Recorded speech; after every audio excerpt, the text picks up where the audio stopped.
다 같이 한 목소리로 역대하 15장 13절의 말씀을 함께 읽습니다. 이스라엘 하나님 여호와를 찾지 아니하는 자는 대소 남녀를 막론하고 죽이는 것이 마땅하다 하고. 아멘. 오늘 본문인 역대하 15장의 배경을 살펴보면 10절에서 아사왕 제15년 셋째 달에 그들이 예루살렘에 모이고 라고 하였습니다. 이스라엘의 달력 3월을 찾아보면 77절이 들어 있습니다. 따라서 남유다의 모든 백성들은 77절의 절기를 지키기 위하여 모두 예루살렘으로 올라가 모여 있었던 것입니다. 77절 절기에 대한 성경의 교훈을 찾아보면 민수기 28장 26절에서 77절 처음 익은 열매를 드리는 날에 너희가 여호와께 새 소재를 드릴 때에도 성회로 모일 것이요 아무 일도 하지 말 것이며 라고 하였습니다. 77절은 이스라엘 백성이 가나안 땅에서 추수한 첫 곡식으로 하나님께 드리우는 기쁨과 감사의 예배인 것입니다. 2025년에 추수 감사절이 11월 셋째 주일인 11월 16일에 있습니다.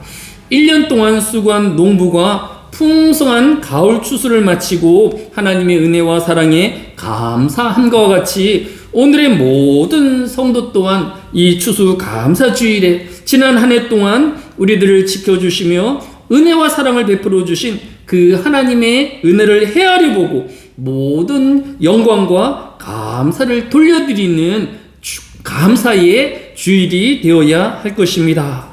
남유다의 모든 백성들이 예루살렘 성전에 모여서 77절 감사의 예배드리움 같이 모든 성도가 감사의 조건들을 하나하나 헤아리며 또 하나님의 크신 능력과 은혜 주심을 기억하시기를 예수님의 이름으로 축복합니다. 특별히 이번 추수 감사절에 한누리교회는 성찬식을 함께 할 예정입니다.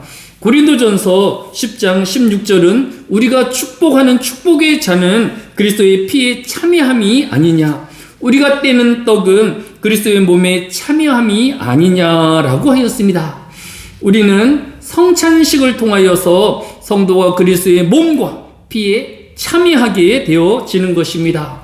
믿음으로 성찬에 참여하며 또 감사 예배를 드리우는 저와 모든 한울교회 성도 되어지기를 예수님의 이름으로 축복합니다. 두 번째로 77절이라는 추수 감사로 모인 이스라엘 백성을 향하여서 성경은 명명하기를 오늘 본문인 역대하 15장 13절에 이스라엘 하나님 여호와를 찾지 아니하는 자는 대소 남녀를 막론하고 죽이는 것이 마땅하다 하고 라고 하였습니다. 왜 예루살렘에 모여있는 남유다의 백성들에게 하나님은 예배하지 아니하고 감사하지 않는 모든 사람을 죽여야 한다라고 명명하셨을까요? 올해 5월달에 출판되어진 디지털 거미줄에 타는 그리스도인이라는 제목의 책이 있었습니다. 책 제목이 재미있어서 그 책의 서문을 읽어보니까 이 책의 저자인 세무엘 제임스는 성도는 거미줄을 타는 사람으로 표현한 이유에 대해서 사람은 각자 자신이 살고 있는 환경에 직접적으로 또 간접적으로 영향을 받고 살아가는 것처럼 성도들도 자신의 삶에 영역화한 거미줄 안에서 생각하게 되어지고 판단하기 마련이기 때문이다 라고 하였습니다. 따라서 나는 주변의 사람들과 또 이웃, 우리의 사회와는 아무런 상관도 없이 별개로 살아가는 것이 아니라 우리가 살고 있는 주변에 있는 사람들에게 영향을 받고 또 내가 영향을 끼치우며 살아가기 마련인 것입니다.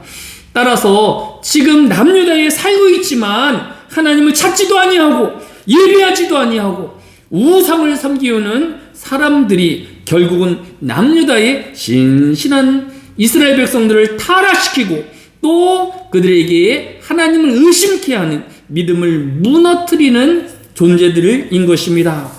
예수님도 마가복음 9장 45절에 만일 내 발이 너를 범죄하거든 찍어버리라. 다리 저는 자로 영생에 들어가는 것이 두 발로를 가지고 지옥에 던져지는 것보다 나으니라 라고 하였습니다.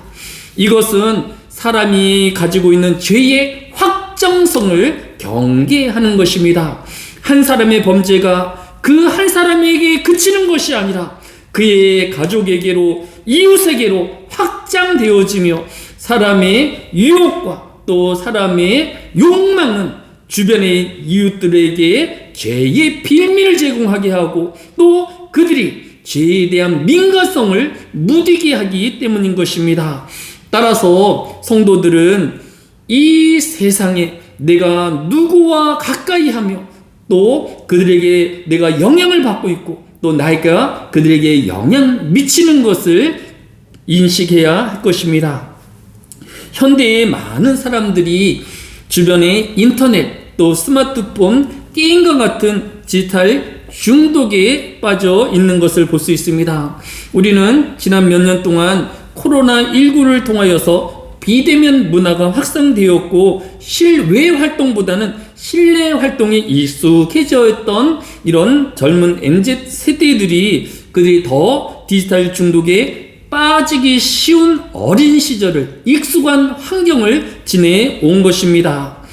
폴 토머스라는 사람이 지은 나는 중독 스펙트럼이 어디쯤 있을까라는 책에서 사람이 이러한 디지털 중독에 빠지게 되어지면 이유 없는 불안에 시달리게 되어지고 또 목과 허리에 통증을 느끼며 또 수면에 방해를 받고 비타민 D의 결핍과 체중 증가 또는 감소 또 자신에 대한 자존감이 저하되어지고 시력이 떨어지며 또 신체적, 정신적 장애를 겪게 되어질 것이다 라고 밝히고 있는 것을 볼 수 있습니다. 성도는 어떻게 이 디지털 중독의 사회에서 영향을 끊어버리고 또 견실한 신앙인의 삶을 살 수 있을까요? 이 책에서는 일정 기간 동안 강제적으로 스마트폰이나 인터넷 게임을 하지 않는 시간을 정하여 지킬 것을 권하고 있는 것을 볼 수 있습니다. 성경도 디모데전서 4장 7절에 망령되고 허탄한 신화를 버리고 경건에 이르도록 내 자신을 연단하라 라고 권면하고 있는 것을 볼 수 있습니다. 현대를 살아가 있는 우리가 디지털 기기를 다 없이 하며 살아갈 수는 없겠지만 이 디지털 문화에 종속되어지지 않기 위해서는 일정 기간, 주일이면 주일, 아니면 한 주간이면 한 주간, 11월이면 11월 한 달을 디지털 없는 생활로 결심하여야 하는 것입니다.